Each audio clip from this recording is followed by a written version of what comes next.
Okay. Um, Hello, everyone. Thanks for joining. Charles is on Zoom with us now. Today is Media Day at Edgewood Golf Course in Lake Tahoe. We're interacting with a room full of regional, national media, along with our Zoom call participants from around the country. Here at Dixon, who everyone has met in Lake Tahoe, Golf Channel reporter 2015 Miss America is there in the room. For those of you around the country right now, Charles, Kira, and 80-plus celebrities are playing in the 32nd American Century Championship, July 9 through 11 in Lake Tahoe. We are announcing today that Annika Sorenstam is joining the field as part of her return to competition at the age of 50. Annika is also playing in the U.S. Senior Women's Open later in July. Uh, Please let me know in the chat box if you want to ask a question, and let's get started first with Kira.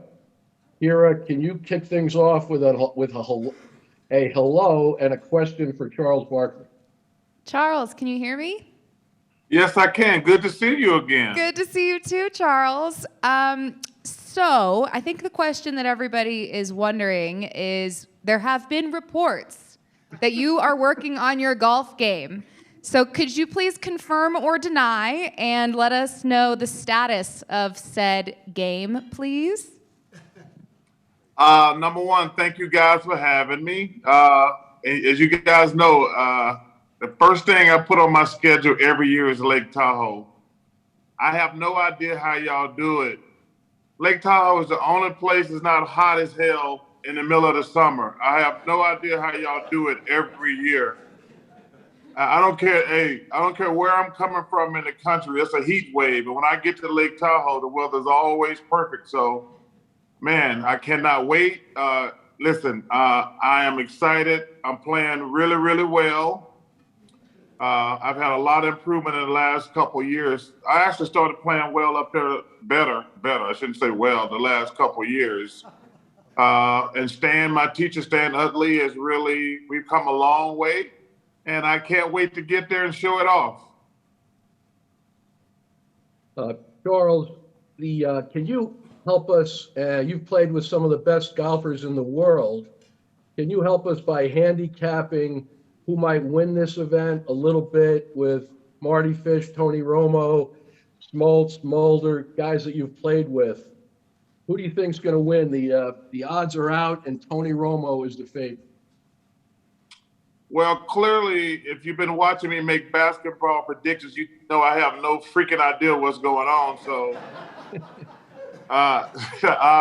hey, listen, Romo, Mulder, and Marty Fish, it's going to be probably one of those three guys, to be honest with you. They're all three terrific players. That's all three terrific guys also. I was really happy for Marty because Marty's been awesome to me every year I've been up to Lake Tahoe. And to see him win, it was cool. And obviously, Tony is a terrific player. And Mark is a neighbor of mine in Arizona. So, hey, I can't. Any one of those three would not surprise me if they won. Okay, questions. Charles, it's obvious to a lot of people you really have improved in your swing, and congratulations. I mean, you went through a lot. Now that you have an improved swing, do you have some specific goals that are higher or different than maybe your goals in golf before this swing improvement? I mean, do you have some objectives you're trying to achieve? Well, number one, to say I've been struggling on the golf course is the biggest freaking understatement in the history of civilization. I just want to play and have fun. Listen, it hasn't been fun for me for 25 years to play golf. I only played in Lake Tahoe because I love coming there, and I played in a couple of my friends' celebrity golf tournaments to help raise money for charity. But it wasn't like I was having a lot of fun on the golf course. I mean, I'm not even going to tell you that lie. But, man, it's so much more fun to go out and hit a bunch of good shots. I feel really good about where I am. I just got to keep working harder. As far as my goals, I had to make birdie on 18 last year not to come in last. So I hope, and first of all, it was the worst birdie in the history. I dribbled it like 75 yards and it jumped over the bunker. But listen, I just want to play well and have fun. You know, listen, I want to ask y'all a question. Are we having fans this year? Yes. Okay, awesome. Because as you see, sports sucks without fans. And last year, as much as I enjoyed, I didn't have a great time up there last year because, man, it sucks without the fans. They're the biggest part of it. So I'm really excited to hear that. But man, I look forward to this week every year. I cannot wait to get there, and it's gonna be awesome now that you told me the fans are gonna be there. You know, struggling for what, 20-some years in the game in golf, what kept you motivated? I mean, did you get depressed from time to time? I mean, to struggle that long and stick with it, is that within your nature or what? Well, as you know that when you get old and fat, there's only a couple things you can do, golf and fish. And I'm a lot better fisherman than I am a golfer. But, you know, it's interesting. I love being outside. I love walking. And like I say, it was not fun for me to play, but walking, and I wasn't joking about the Lake Tahoe weather. It's amazing how it's the only place in the country that's not a heat wave in the middle of the summer. So I like walking. I get to do it for 4 days. It's pretty cool. I meet a bunch of same friends. I met my caddy there 20-some years ago. He's married now, got 2 kids that are teenagers, and he brings them out to the course. I'm like, think about that. I met a guy 20-some years ago. He's got married and he's got 2 teenagers now. I mean, that's how, and I get, for some reason, and I know why, because my friends are jackass and they want to be on television. You know, everybody wants to caddy for me, and they want to be seen on television. But I've been with the same caddy for over 20, probably the entire tournament. And to see him and every year and his teenage girls, and they're beautiful. And there's probably about 10 to 15 people who I see every year I come to Lake Tahoe, and we grab dinner and talk about where we are in life, how everybody's life is going. So it's pretty special to me in that aspect. One other ahead, quick Stefan question, and Bondi then I'll from let the somebody Daily else go here. Does Shaq play golf? He does not. He's in every crappy commercial on television, so that takes up all his free time. Shout out to Shaq. I got water. He got some water out now.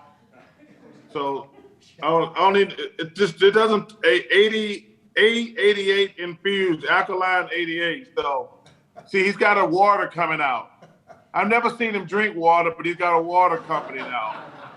Go ahead, Stefan Bondi from the New York Daily News. Unmute yourself.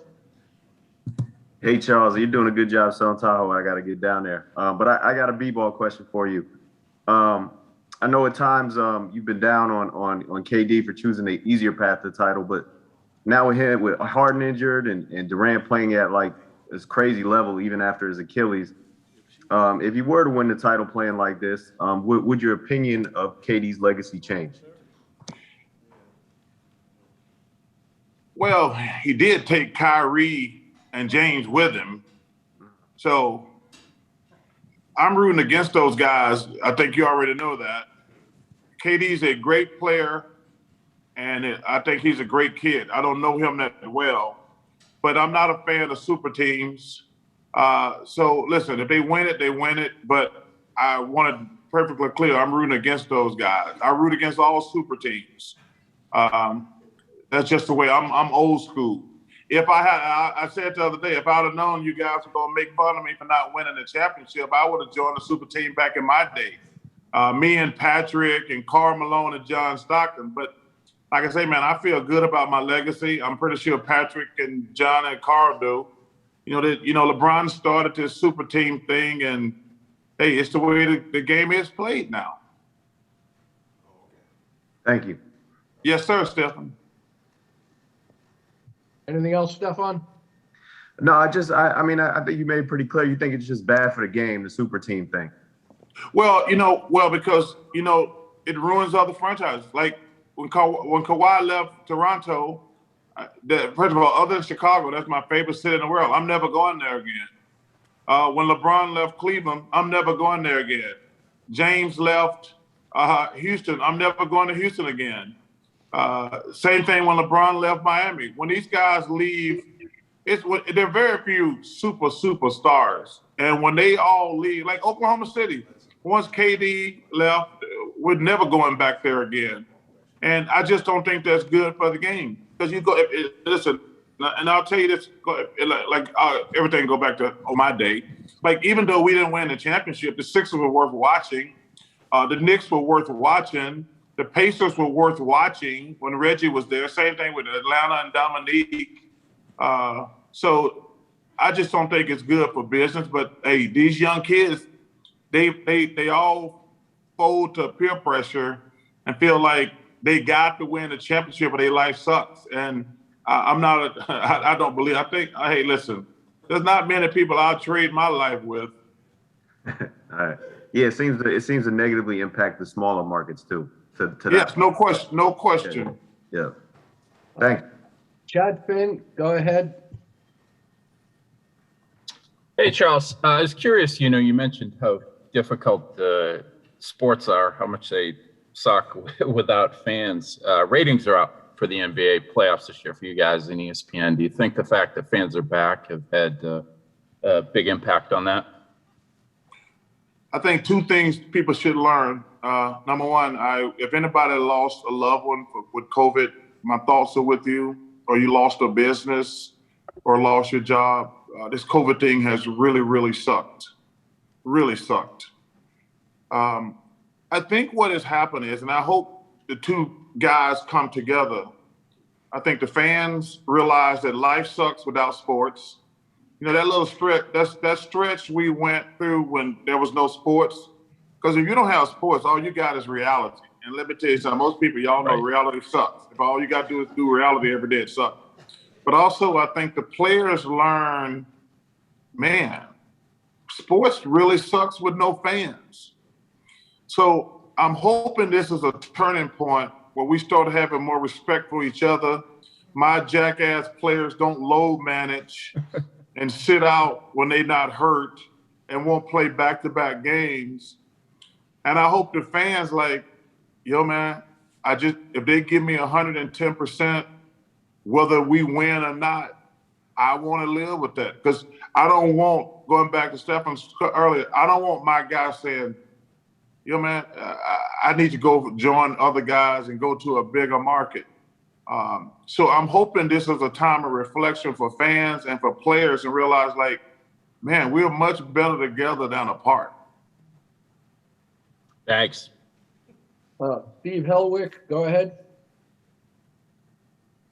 Hi, Charles. So the Phoenix Suns, you used to be the face of that franchise. So after the 11 years where they missed the playoffs, how does it feel to see that arena with that type of energy again, which people say has been unmatched since your finals run in '93? Well, you know what, Phoenix, I live in Phoenix because of those people. When I got traded to Phoenix, I didn't know what to expect. And they welcomed me with open arms. I can live anywhere in the world I want to. But I live in Scottsdale, Arizona for a reason. They got the most amazing people. That energy that they had when I was there is great to see. The main thing, though, is great to see good basketball. Because, some of the stuff I've been watching for the last few years, that's not a lot of fun for me being at home. So I'm happy for those fans. And they deserve it because they're amazing fans. And I just hope that's going to be a heck of a series. I mean, it's interesting, man. I think now people are starting to lean toward Brooklyn because they just stomped Milwaukee in the mud hole for the last two games. I thought it was weird. I had no idea because I never want to be one of those assholes on TV who act like he knows everything. I got zero idea who was going to win the championship coming into the playoffs. And I said, hey, man, this is going to be the craziest playoffs ever. But I thought Milwaukee would put up, and that series is not over. But it looks like Brooklyn is going to win the East. But man, I'm so disgusted in Milwaukee because, well, number one, I picked them, but they just don't the way they're playing. Like I say, man, I can handle losing. I can't handle not competing. And what Milwaukee did those first two games, that was not competing. And like I say, what I'm seeing from my Suns and the Nuggets and the Jazz and the Clippers, that's competition. That game, we had that game last night. It was amazing, the Clippers and the Jazz. So I'm just glad to see Phoenix doing well. We got Phoenix tonight, so I'm looking forward to that. Is the food better there now? The food? Yeah, Yeah. I told them when they wasn't winning, they were selling cold nachos. They weren't even putting jalapenos on. They were just putting dill pickles on it. You could park right down beside the court because there was no fans. I mean, they only had like the players there. Them come a long way. We back to being sold out every night. I love it. Dave Kozlowski next. Charles, thank you. Just curious, what did you learn from playing with Phil in the match that you might apply to this next rendition of the Century Classic there in Tahoe? Phil Mickelson is a great friend of mine. I've known him for a long time, him and Amy. They're awesome. But Phil is that annoying friend when you ask him a question, instead of answering your question, like if you say, hey, what's the weather like? He says, you want the humidity, the barometric pressure, the high and low for the day? Like, no, man, I just want the damn weather. Tell me what the temperature is right now. And so even though as great a guy he is, when you ask him a question, I was like, yo, what do you think of this putt? Well, it's down grain, it's into the grain, it's gonna pull toward the valley. I'm like, yo, man, just tell me where to hit the putt. I ain't got time to be analyzing down grain, up grain, it's pulling toward the valley. I mean, but he's such an awesome dude. It's so funny. He said he calls me the day before the match and says, hey, I'm flying up. I want you to come. I want you to drive up and play a practice round with me. I'm like, dude, tomorrow's Thanksgiving. He's like, no, we need to get a practice round in. He said, I'm flying in from San Diego. I'm like, yo, man, it's Thanksgiving. And I had to spend my Thanksgiving day driving 2 hours to play a practice round for a charity event. That's how crazy he is. But that's how bad he wanted to win. I was like, yo, man, okay, you know what? It's Thanksgiving. Don't worry about it. I'll drive up. We'll play a practice round. Did you see him winning that PGA? I mean, could you have foreseen from the match that he was going to win? And have you talked to him since? Well, I talked to him that night. I was so happy for him. Nobody saw that coming. I mean, there's a reason nobody 50s ever won a major. And he hadn't won in a bunch of years. And it was incredible, especially, to go head to head with Brooks. I think, people were concentrating so much on Phil being 50. They're like, yo, man, he stood on the first tee with Brooks Koepka, who's probably the most intimidating player out there right now. And for him to hold his own against Brooks, you got to be like, not only was he 50, he stood up to Brooks. So that was pretty impressive. Was. Hey, thanks very much. Good seeing you. Anthony Flores, go ahead. Hey, Charles, Anthony Flores with NBC Bay Area. I have two questions, one golf, one basketball. Believe it or not, I think the average golfer can relate more to you than the great men and women we see Thursday through Sunday. The last time we saw your swing on the match, much improved. You got rid of the hitch. What advice would you give to people who are trying to improve their game and have been struggling for years? I had pretty much, I'm not going to lie, I had given up golf. I only played in Lake Tahoe, and I played like, if a friend wants me to embarrass myself at his charity event and raise some money, I can live with that. I mean, it's because charity is the most important thing. And I met Stan, and he said, Chuck, let me work with you a little bit. I said, Stan, I don't work with everybody in the world. And he says, well, then one more is not going to hurt. I think you just have to keep trying things, and sometimes it clicks. I mean, and maybe, you know what, to be honest with you, maybe I just wasn't working hard enough, because it's hard to practice on something when you suck at it.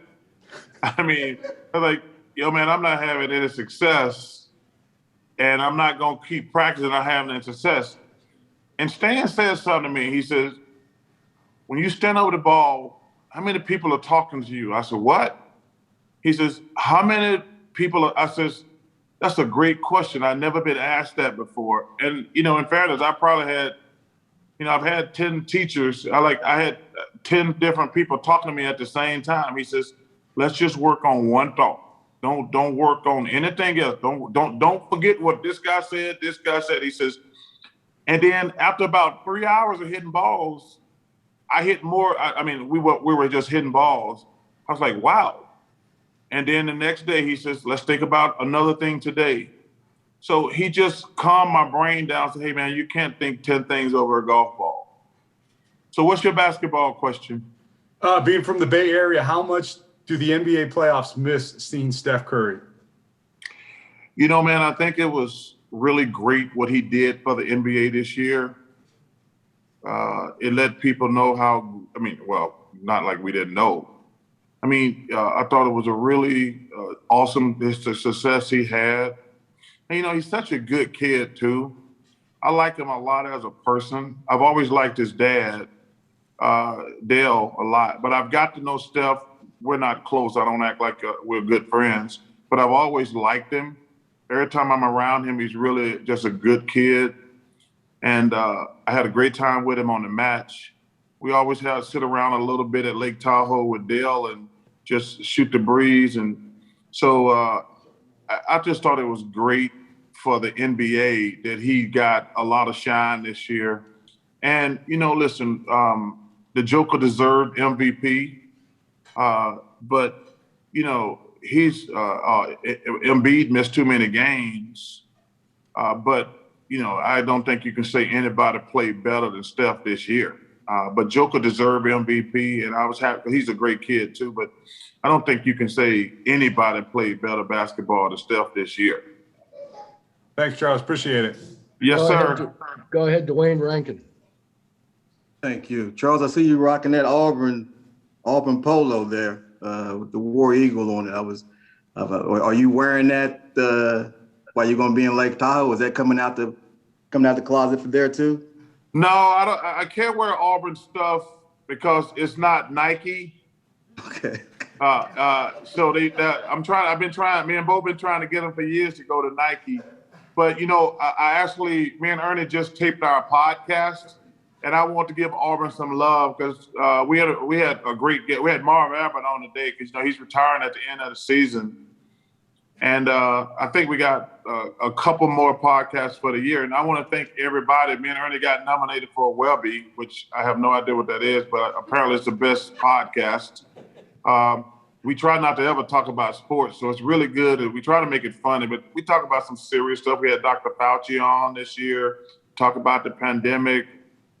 We had Killer Mike and Van Jones talking about social justice, and we have a great group of guests every week. But no, I just want to give Auburn some love, and they set it right up before I was talking to you guys, Dwayne. Okay, quick follow, just a couple of things about the Suns. One, what's it going to take for them to advance? I mean, we see they've gotten to this point, but what things do you see in their play that, you know, this has to be better, or they got to do this more efficiently to advance in the playoffs? Well, if DeAndre Ayton plays evenly with Joker, they're going to win the series. You know, he outscored him and had just as many rebounds in game one. If that happens 3 more times, the Suns got a great chance of winning. You know, Mikal Bridges, I thought he flipped the series the other day in the third quarter because the Nuggets, if I remember correctly, the Nuggets was up like 6-8. They were up 10? Yeah, and then Mikal Bridges went crazy. And Chris, who was having a bad game, took over in the fourth quarter. But listen, man, if Aiden, first of all, I've been telling people in Phoenix, that was the big question coming into the playoffs, how mature Aiden was going to be.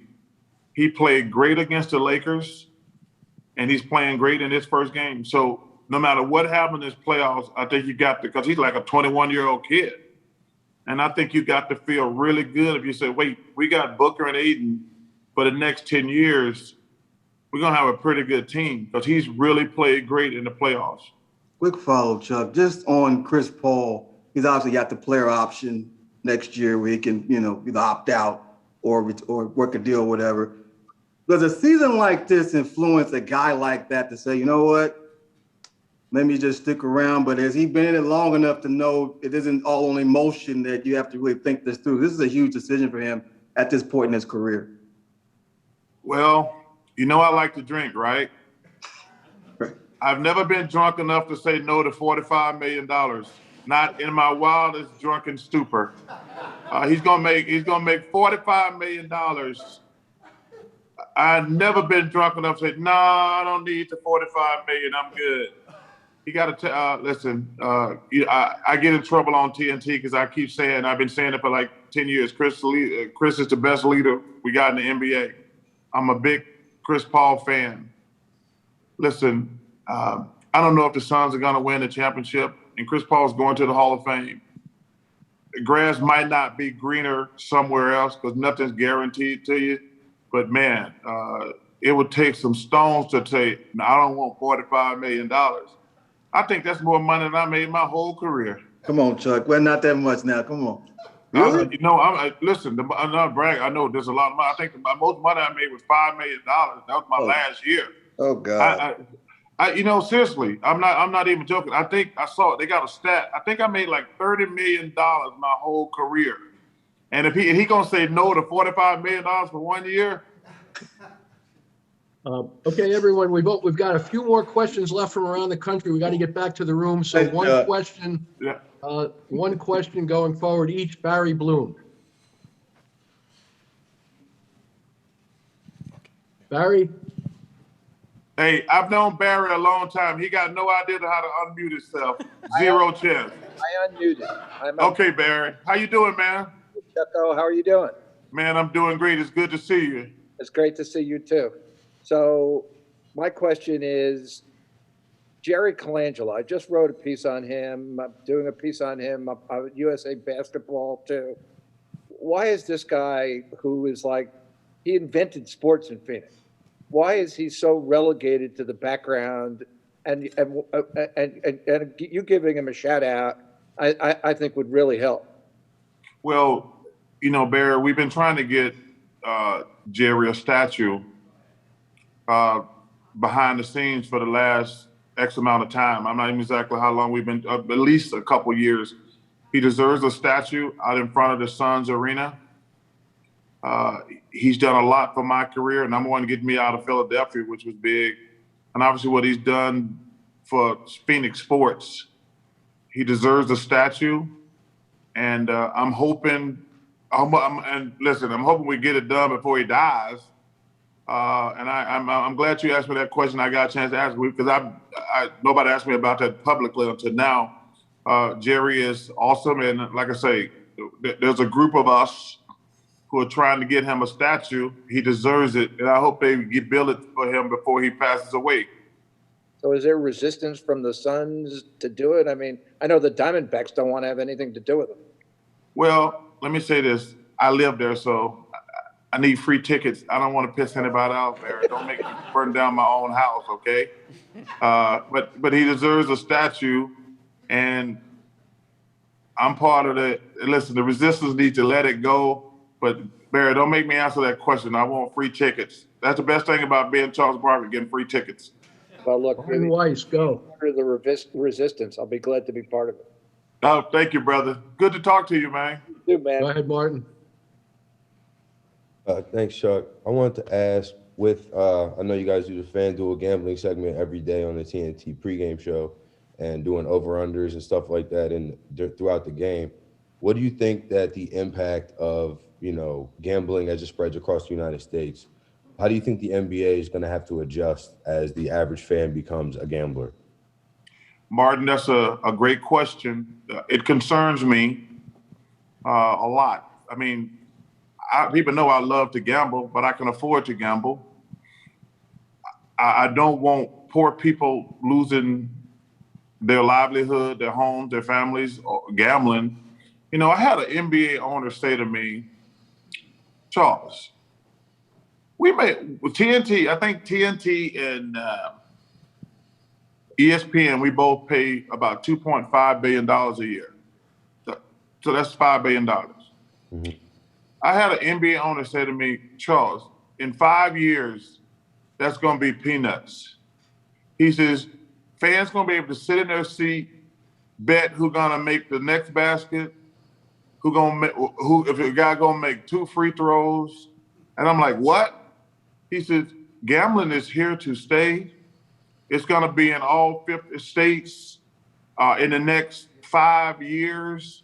And he says, if we don't get on the ball, and I was in shock when he said it, number one, but he did. He says, that little $5 billion y'all paying us between you and ESPN is going to be chump change. So Martin, it really, like, I don't want fans sitting there because you know what's going to happen. Some fan, because people should only gamble what they can afford to lose.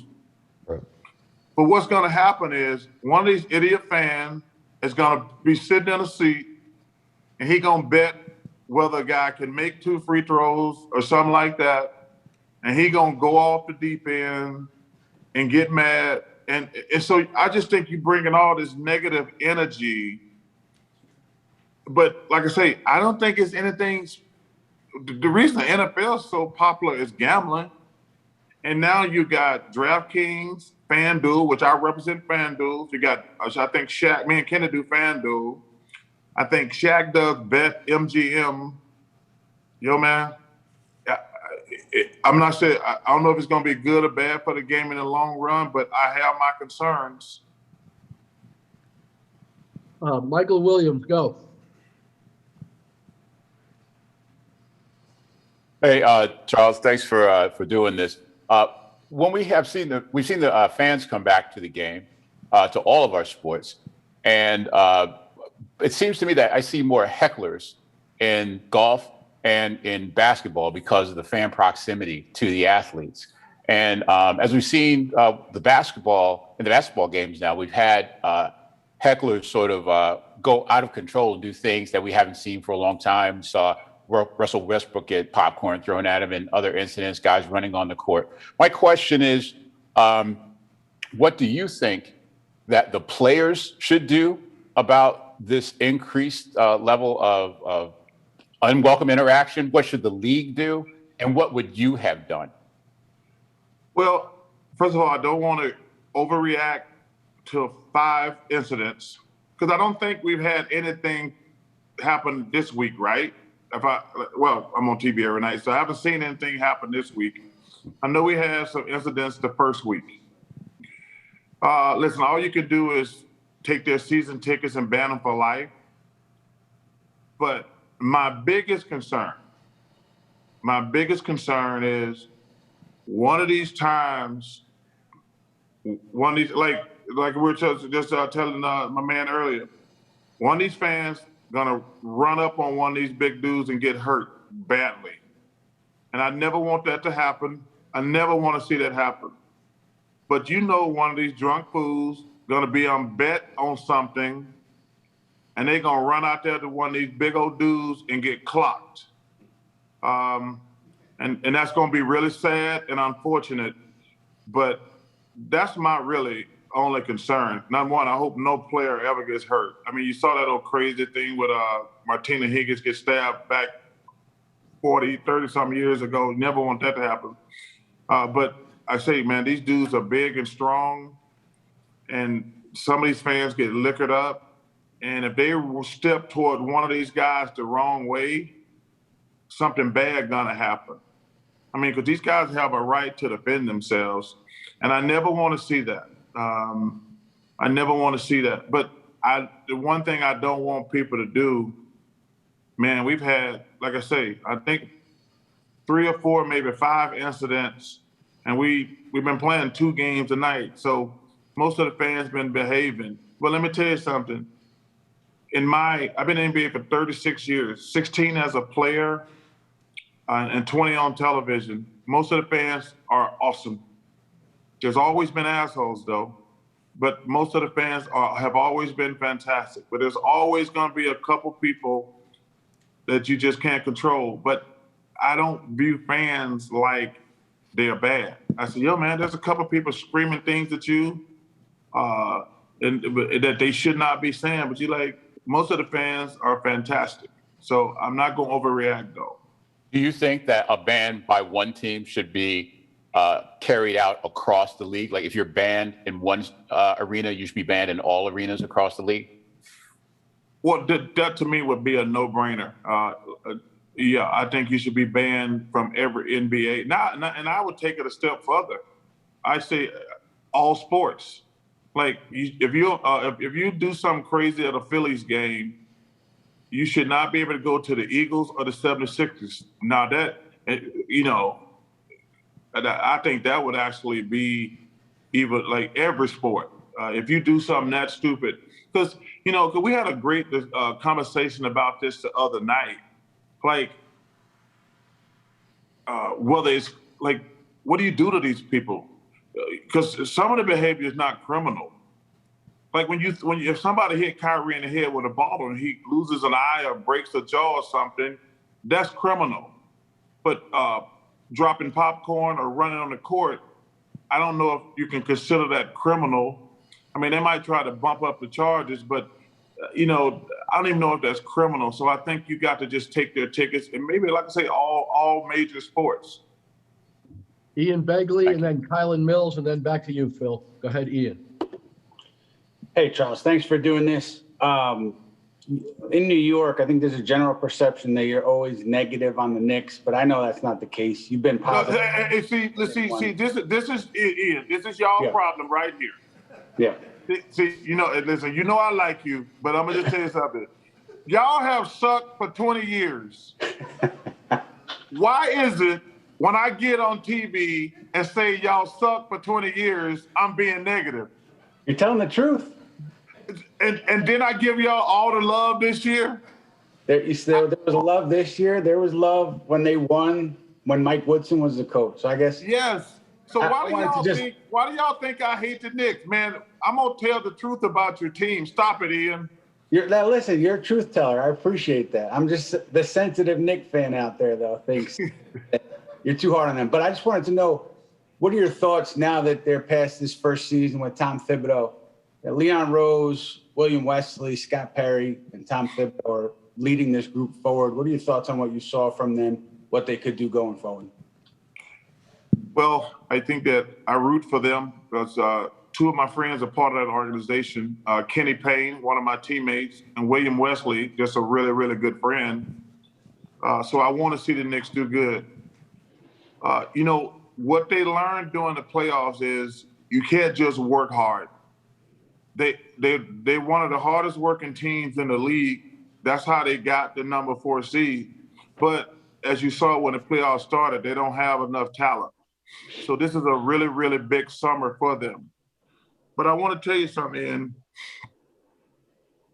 The energy that those fans were showing during the playoffs, man, that's what the playoffs are about.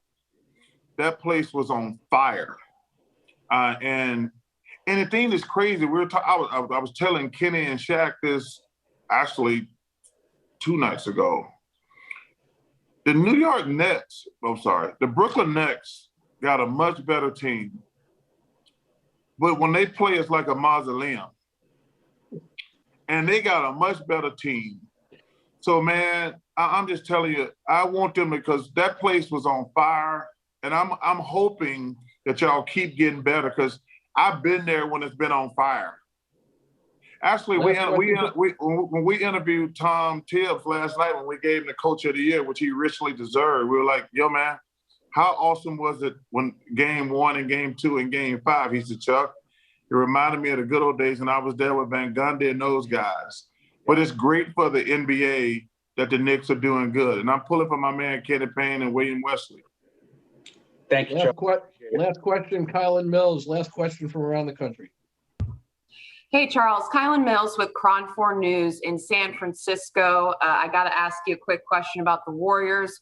With Klay Thompson coming back next season, do you see the Warriors being contenders? And what moves do you think they need to make this offseason? Obviously, the debate about their lottery picks. What could they package up, potentially pick up an all-star? Is there anyone you see fitting in with the Warriors in particular? Well, that's a really tricky question. Klay hasn't played basketball in 2 years. There's nobody in the world in any sport could not play for 2 years. And you just assume like, oh, he's going to be back to Klay Thompson. And he had 2 serious injuries. So that's a big question mark. Can he get back to being the best 2 guard in the NBA? That's a really tough question. So I can't answer that. It's going to be the West is going to be great for the next, because them boys in Denver going to be there. The Lakers going to do something. The Clippers going to be really good again. Depending on what Kawhi decides to do. So I'd have to wait and see the team put together. But I was telling your man earlier, Joker deserved MVP. He was fabulous. But I think it's fair to say nobody played better basketball than Steph Curry in the NBA this year. He was awesome, and it was fun to watch. All right, Phil, back to you. Phil, back to you for remaining questions for Charles. Sean Cunningham, ABC in Sacramento. You talked about being a fabric of this tournament, and I kind of know that myself, being a former volunteer who used to bring you drinks out on the range for hours and hours and hours throughout the years. I just want to know, because you're such a part of this community too, I mean, whether it be publicized or not publicized, going to fire victims' houses and seeing the devastation that they've gone through, or being in the casino and doing karaoke out there, or even in Sacramento with Mustard Seed School, with a lot of people don't know your involvement there. Just what is it about? Does this kind of feel like a home away from home in a way for you? That's a great question.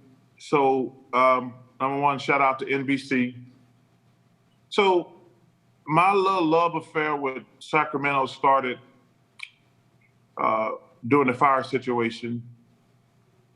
I didn't think it'd be fair for none of us, number one, to come up there and just play golf and lay on the beach, gamble at night and have a good time and sing karaoke every night, and all them people houses that just burned down. I thought that's not cool. And I asked John Miller, I said, John, can I have a camera crew, and I want to go and meet some of these people and show the devastation, and I'm going to make a good donation to these people, because I just don't want to come up here and play golf and sit by the pool and have fun, and these like 2 miles away. And I will tell you, man, it was probably, I've only seen one other scene when I toured Alabama and we had some tornado. I think it was like 3 years ago, where everything is gone. I just want to thank John Miller and NBC and American Century. They've been great up there too. And I didn't know the people of of Lake Tahoe were gonna be so grateful for me taking time to spend time with them and then making my donation. And man, next thing I know, they gave me Charles Barkley Day. And I had to tell them, I feel pretty good. Every day is Charles Barkley Day, but thanks for the extra one. Yeah.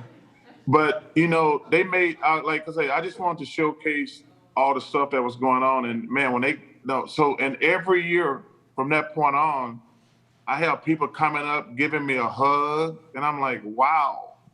And it means a lot to me, because man, it was a tough situation. So they were so appreciative, and I was appreciative. And man, I just thank the people for being kind to me every year I've been up there. And that Mustard Seed School in Sacramento, at the School for Homeless, I've been working with them probably 10, 15 years. It's crazy though, to all those kids. You know, they have 10 to 20, 30 kids a day who are homeless, and they put them in class all day. And man, when I found out, my boss, Tara August, who's from Sacramento, has been working with that charity. Anytime I get some money, I always try to hook them up, because man, I couldn't imagine being homeless and not having a place to go, but to go there and get some meals and have a place to not be sleeping out in the cold for the time they're in school. And all the teachers there are volunteers. That's pretty special charity. Yeah, that's awesome. And I just have one more. I mean, being that it is Sacramento and we know you'd like to just tell the truth and not be negative. I know it's been 15 years for the Sacramento Kings, no playoffs. Is there any hope in sight? Do you see anything to be encouraged about with that organization? You know, I do not. Unfortunately, I do not. I'm a big De'Aaron Fox fan, but I don't see anything to make me say. I love watching De'Aaron Fox play, but man, I hate saying that too, because I actually like Sacramento. I think it's an underrated city. I've enjoyed my time there. So I spent a good amount of time there with my boss, Tara August, who runs all talent at TNT. And so I've been up there quite a few times just to hang out with her and her family. And I like the city. And I will say this, not when I first got to the NBA, when they first got to the NBA, I thought they had one of the best fan bases in the world. And when Chris Webber got there, it was even better. But I got to be honest with you, man, I am perplexed why they are not getting better. Like the Atlanta Hawks, you're like, oh man, they're getting better. And you see they win a series and got a really good shot at winning against Philadelphia. But I have no idea what the hell going on, because I'm not there. It's something going on in the organization. It's got to be. It's got to start, because they get lottery picks every year, as long as I can remember. And I'm like, man, you should be getting better, and they're not getting better. Thank you. Hey, Charles, thanks for doing this. This is Mike Stephenson from down the hill in Reno with the ABC affiliate there. I just wonder, and I appreciate Sean asking about your philanthropic work, and it's incredible. Outside of that work and the tournament, what is your favorite thing, maybe the guilty pleasure, when you come out to Tahoe every year that you have to do, that you enjoy doing, and does that include getting in the lake ever? I get my guilty pleasure. One night on the weekend, I get a boat for 12 of my closest people I like. A couple celebrities and a couple people I've gotten to know over these 20, 30 years. And we go out across the lake and just go and have drinks. I forget the name of the place. It's a little boat. It's a restaurant over there. It's something island. I can't remember the name of it right now. And we go out we park the boat for a little bit and just sit around and eat and drink. And then we go over to the little island bar, and it's a restaurant over there in a little house. And we go out about 6 and we come back about midnight. Because it was funny, because I had said to myself for 25 straight years, man, I got to go in that lake one of these years. And then one year the guy said to me, I'll get us a boat. And now I've been like 7 years in a row. I got to have that boat trip. We normally do it on Friday night, and it's about people I really like. I cater a meal. We got a crew. And we just go sit in the lake for about 2 hours and just talk about life. And then we go over to this little house and eat. We started having dinner over there. But they make these funky drinks that are really dangerous, because there's a bunch of sweet stuff in it. But it's awesome. It sounds like a hot ticket. I'm curious if you'd be willing to let us know who are the people that you really like every year. Well, most of them. Well, I shouldn't have said that because we can only get like 12 people on the boat. So I shouldn't say it like that. I should say we can only get 12 people. It's people I really like, though. It's like a lottery kind of thing, yeah. It's definitely like the lottery, and this is the lottery. I pick the people going on the boat. Fair enough. Thank you, Charles.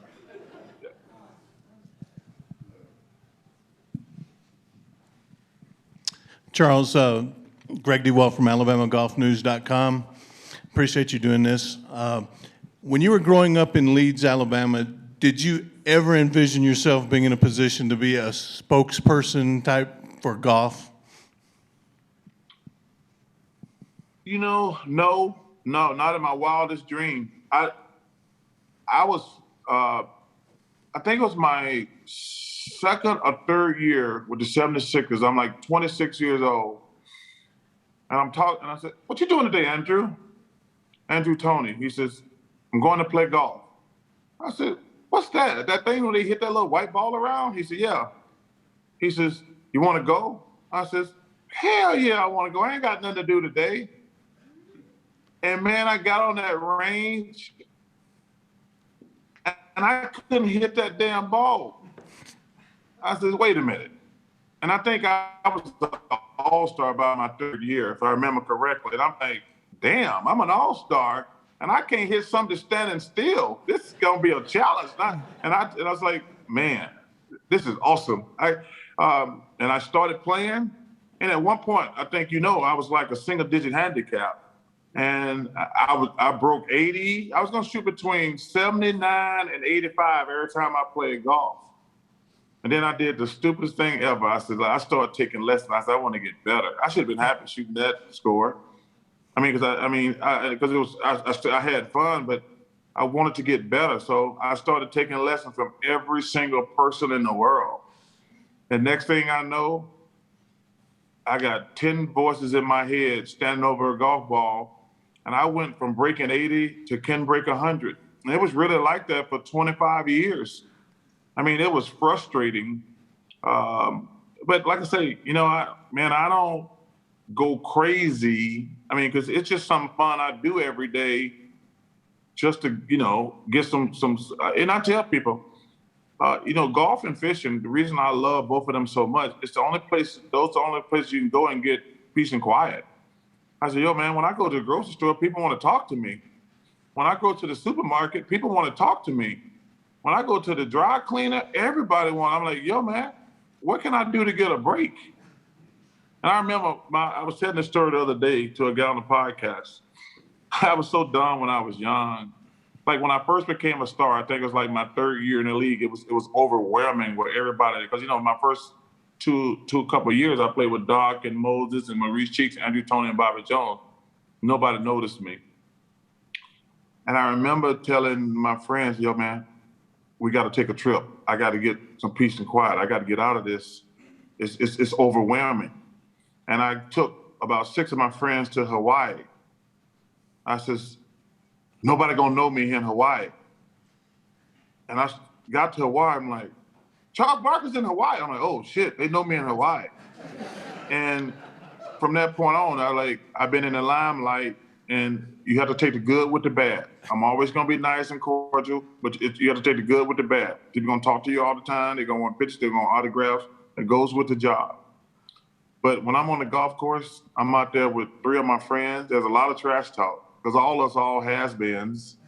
And we've all played different sports. I play with a lot of NFL players, and they talk about how dumb basketball players are, and I talk about how dumb football players are. And every time you hit a bad shot, we got a name for it. Every bad shot, we got some type of quip, and there's nothing like it for 4 or 5 hours. And man, it's like I say, in golf, let's be realistic. It's one of the few things you can do when you get older. It's one of the few things you can do. You can't go out there and play basketball or football or baseball, but man, you can play golf, and it is fun. Every course is different, but man, it's just nice to be walking out there, especially on a beautiful day. So that's why I love it so much. One quick question off topic. How refreshing is it to see Bruce with Auburn basketball on the rise and Nate over at Alabama with basketball on the rise to kind of get some spotlight into Alabama, which everybody knows is a football crazy state? Yeah, I love our coach. I love Bruce Pearl. Actually, I'm coming to Lake Tahoe again. Bruce's son, Steve, who's on his staff, is getting married in Lake Tahoe. I think it's in September sometime. I got to look at the invitation. So when he said Lake Tahoe, I'm like, oh yeah, I don't care what I got in September. We going. I'm coming to the wedding. But I love Bruce Pearl. I never thought in my wildest dreams Auburn would make it to the Final Four. It was awesome. I know we're going to have a good team. We didn't have a good little last year because he had like number of freshmen and sophomores. But he loves the team coming up this year. But Auburn making it to the Final Four is one of the highlights of my basketball life. I never thought we would make it to the Final Four. And I got to know Coach Oates a little bit the last few years. He was coaching at Buffalo. And I knew we were in trouble. I said, oh, Alabama's going to start having good basketball teams. And I said, that guy can really, really coach when he came from Buffalo. And I got a chance to meet him when I played in the Brunos about a month ago. And I told him, I says, I know you're a good coach. I want to thank you for screwing up my Final Four prediction. I had 3 out of 4 at the Final Four. I said, I actually had to say Roll Tide on television. And Auburn put me on punishment for saying it. But he's a terrific coach. But, man, I love our coach. I love Coach Pearl. Hello, Charles. My name is Matt Renda. I'm a reporter for Tahoe Quarterly. My question is, well, there's a casino here that if you put a $100 bet on you to finish in the top 70, that they pay $1,500. And I know you say your game is rounding into form, so should I place that bet?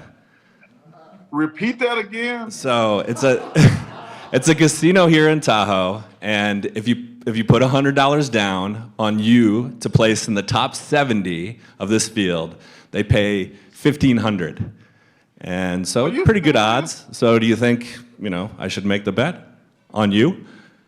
Hold on 1 second.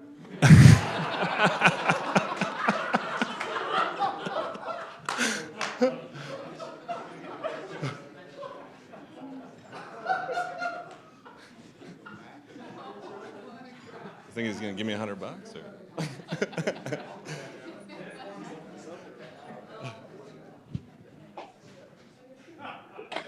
Woo! You ready? I am.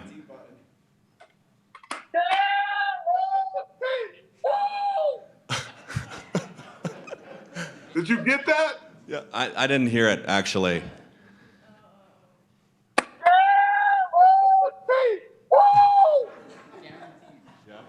Guaranteed. Okay.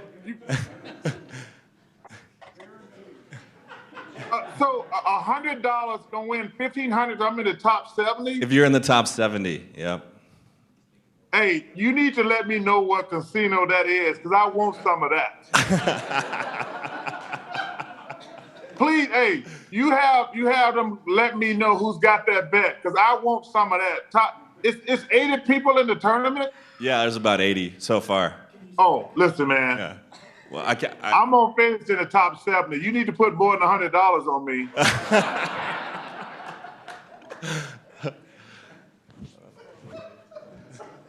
That's it. All right, Steve, we're good here. All right, Charles, thanks for the time. That's William Hill that's making those odds right now. And what casino is it in Lake Tahoe that has William Hill, Phil? Harris Harvey's. They have Harris Harvey's has it up also? Yes. Okay. All right, Charles. Okay. It's like multiple locations in Hard Lake Rock. Tahoe will have that. Hey, you know what?